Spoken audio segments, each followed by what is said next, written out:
Primeiro é curioso ver esses jornalistas tão, digamos, afeitos à vassalagem, né? Daniela Lima também andou até falando que ela tem medo de falar o que pensa, que é tomar muito cuidado com o que falasse, que podia ser cobrada no tribunal. Isso é a famosa ditadura Frankenstein, né? Aqueles que ajudaram a criar um monstro agora se envergonham do monstro, querem se livrar do monstro. O Brasil é uma matriosca invertida, né, Camilo? A matriosca é aquela bonequinha russa que a cada camada que você tira, decrescentemente, aparece uma bonequinha menor, né? A gente tem uma matriosca invertida. A cada camada que a gente abre no Brasil, seja de corrupção, de ilegalidade, das chamadas excepcionalidades, a gente vê uma boneca maior, um problema cada vez maior, e é todo dia. A gente não consegue nem dar conta de tanta fumaça sobre as nossas vistas e de tantos problemas que a gente vive, e parece que todos eles vão se acumulando e a gente não consegue resolver um de cada vez.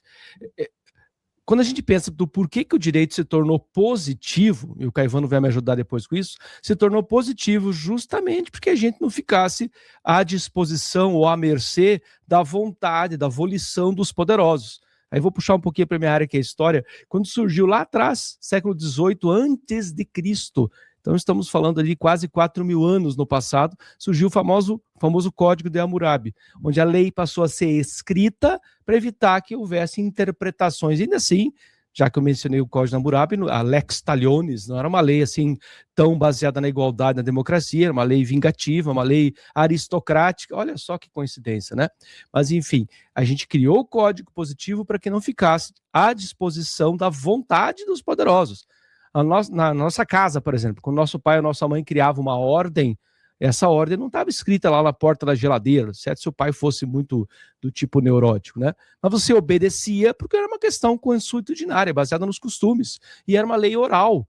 Mas se você quisesse questionar, bom, você batia de frente com o teu pai, que era quem te sustentava. Nós estamos passando por um processo, se a gente for elencar, não bastasse todas as ilegalidades nos processos do Rio de Janeiro, as ilegalidades no chamado núcleo central do suposto golpe, a monocracia evidente, porque as decisões são tomadas monocraticamente, a revelia de qualquer lei, as suspeições óbvias, mas ignoradas pelos próprios juízes, porque ele é juiz de si mesmo em várias situações, o paradoxo do STF, toda vez que se tenta bloquear alguma desmedida do STF, é o próprio STF que se julga. Ou seja, nós chegamos num ponto, obviamente, de normalizar a excepcionalidade, pelo menos no STF, né? Para eles isso é normal agir dessa maneira.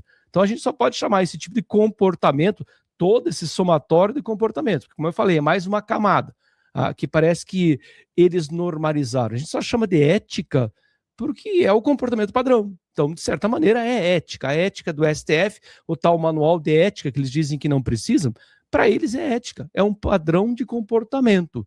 Ou seja, ter uma esposa que é advogada, ou melhor, ganhava uma mesada milionária por mês para defender um banco que ele mesmo acabou se reunindo depois com o Banco Central para interferir na venda desse banco. Lembrando que aqui, para reforçar aquele meu argumento do paradoxo do STF, foi o próprio STF que permitiu que parentes seus atuassem em causas. Veja, um padrão bastante antigo. Agora, esperar, por exemplo, que esse caso todo venha a ser investigado, que a gente vai ver um impeachment, que eu não sei se o impeachment é uma ferramenta de controle eficaz, nesse caso específico do Brasil. Esperar que vai haver o impeachment. Nós vamos ter que esperar as férias parlamentares passar. E até lá, quantas havaianas não vão aparecer por aí, quantos mesadas ao filho do rapaz não vão aparecer, muita vassalagem por parte de certa empresa. E a memória do brasileiro tem essa dificuldade, né? Ele não consegue se apegar durante muito tempo. A gente tem que ficar o tempo inteiro lembrando. Por exemplo, alguém lembra aí que fim levou aquela história do leilão de arroz por uma sorveteria lá no Rio Grande do Sul ano passado, quando era a época das enchentes? Alguém lembra aí que fim levou as investigações do ensino médio, que são aqueles 3,5 milhões de alunos do ensino médio que recebiam pé de meia sem existirem? Então, parece que essa saturação de eventos, eu temo, e aqui vou fazer uma afirmação, que eu não lembro de qual foi o jurista que falou essa semana, ele falou, olha, o Supremo Tribunal Federal, através de suas figuras individuais, individualmente, cada um desses ministros, à exceção de alguns, estão descontrolados. Eles não têm mais medida jurídica nenhuma, eles estão agindo plenamente de acordo com a sua vontade, estão tentando controlar à força a narrativa, porque quer, de fato, nos convencer que a esposa, com um currículo de direito mediano, para não dizer inferior, teve acesso a uma mesada de quase 3 milhões, mais de 3 milhões de reais por mês, para defender um banco que o próprio ministro se imiscuiu no Banco Central para tentar intermediar a venda, e está tudo bem, não tem nada errado nisso. Ou seja, a gente vive plenamente uma ditadura, uma exceção jurídica, para não dizer uma ditadura de nível político apenas, porque nós estamos vendo uma ditadura de judiciário. Então eu temo que a gente não encontre uma saída, pelo menos não através do Senado. Excelente, professor. Deixa eu só dar boa tarde para o Paulo Cogos. Boa tarde, Cogos. Seja bem-vindo, meu amigo. Boa tarde, Camila, meus colegas de bancada e toda a nossa audiência, e um Feliz Natal a todos também. Passo a palavra para o doutor Caivano. Doutor, inclusive o Toffoli devolveu 27 milhões aos ex-executivos da Petrobras, enquanto a gente está discutindo o caso do Banco Master. Não tem algo de muito errado por aí, não? Ah, mas é no Reino da Dinamarca, né, Camila? Aqui no Brasil segue tudo no curso que eles escreveram para nós.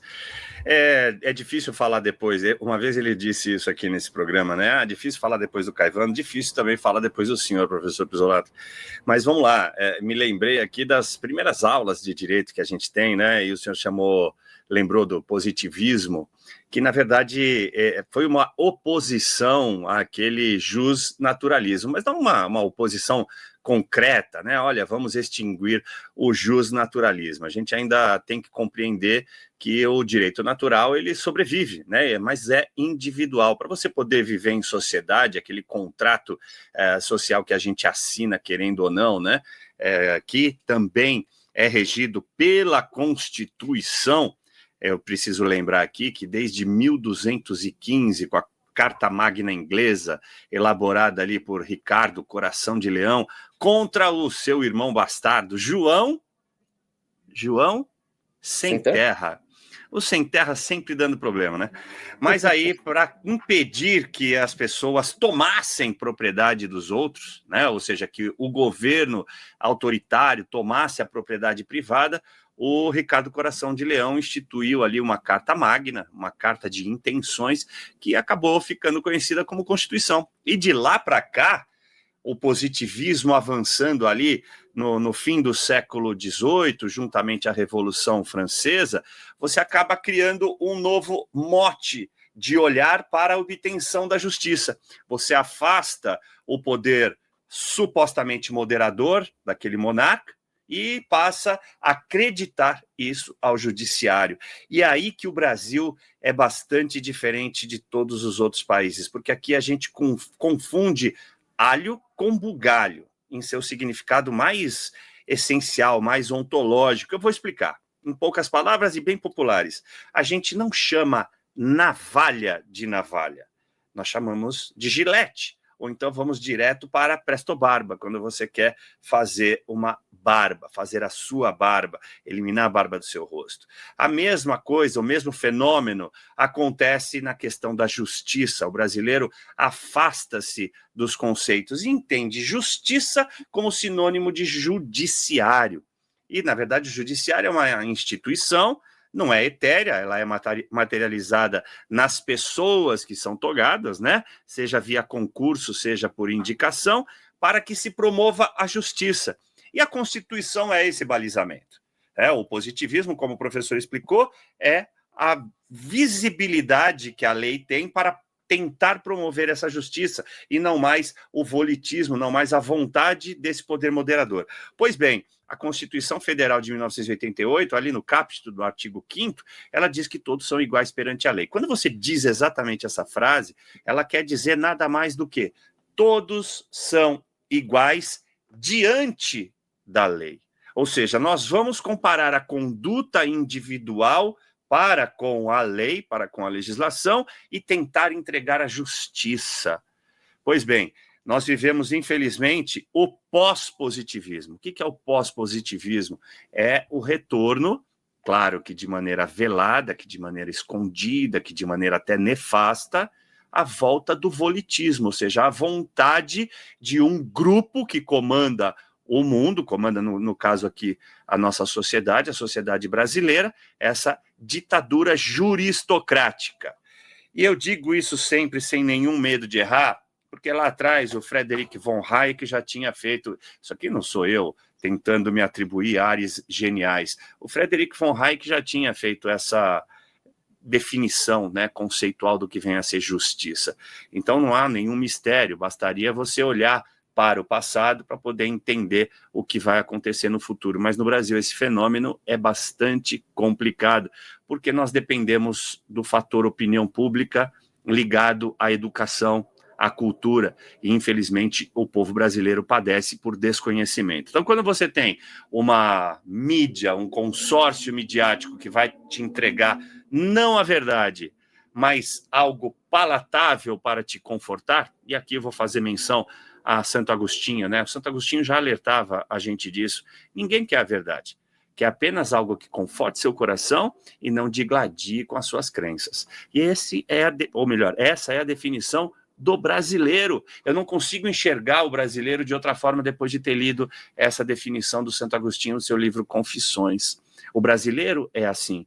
E se você quiser a prova, basta você assistir uma série muito interessante que falava do sistema político brasileiro, chamada O Mecanismo, que até fazia uma alusão ali à Lava Jato, a tudo que aconteceu na Lava Jato, para fazer menção ao que a Camila trouxe do Toffoli, né? A grande questão é, ele dizia assim, o personagem principal, ninguém quer a verdade, quer apenas a melhor versão dela. E aí, esse é o problema, repito, reitero, esse é o problema brasileiro, a gente não quer a verdade, a gente fica brincando de torcida, não vou criticar, é a essência do brasileiro, a gente na política é muito torcedor, mas isso precisa encontrar um fim, um denominador comum, a gente precisa de bom senso, e para criar esse bom senso, a gente precisa passar por essas questões e um freio de arrumação. Ô Alexandre, para finalizar e te devolver, Camila, o acontecido agora com o Alexandre de Moraes vai reconfigurar aquilo que aconteceu na pandemia. Na pandemia, nós tivemos um viés de validação entregue pela população ao STF. Ele foi o grande baluarte da defesa da vida contra um monstro chamado Jair Messias Bolsonaro, que iria matar todo mundo, ele era gênio, ele não defendia a ciência, e etc, e etc, e etc. Esse viés de validação, apesar da limitação de direitos e garantias fundamentais, foi entregue, foi outorgado ao STF. E aí só um escândalo para retirar essa credencial, Camila. É isso que está acontecendo agora. Se vai dar certo, se não vai dar certo, o tempo vai mostrar, mas acredito que a gente está muito próximo disso tudo acontecer. E aí o Tofinho, querido Tofinho, amigo do meu pai, vai ter que procurar sua turma. Excelente, Caivano. Passo a palavra para o Cogos. Sabe por quê, Cogos? Hoje, o Cabo Gilberto entrou protocolou um pedido de impeachment contra o Moraes. Mais um, no meio de centenas. O que muda isso? Pois é, é uma boa iniciativa do Cabo Gilberto, mas o Brasil, como os meus colegas disseram muito bem, ele acaba sendo muito dependente da ação dos outros, o brasileiro está sempre esperando que os outros façam. E não existe uma concatenação, uma coordenação entre a ação de bons políticos, como o Cabo Gilberto, e a população que deveria estar fazendo movimentos espontâneos exigindo o impeachment do Alexandre de Moraes. Por que eu digo isso? Porque nunca vai existir justiça num país que não demanda essa justiça. Enquanto as pessoas continuarem demandando apenas os bens de curto prazo, as promessas e os prazeres mais imediatos, como o Bolsa Família, por exemplo, elas nunca vão demandar aqueles princípios que realmente vão tornar uma nação forte, que não são princípios de direito, de um Estado que me dê coisas de graça, mas de deveres.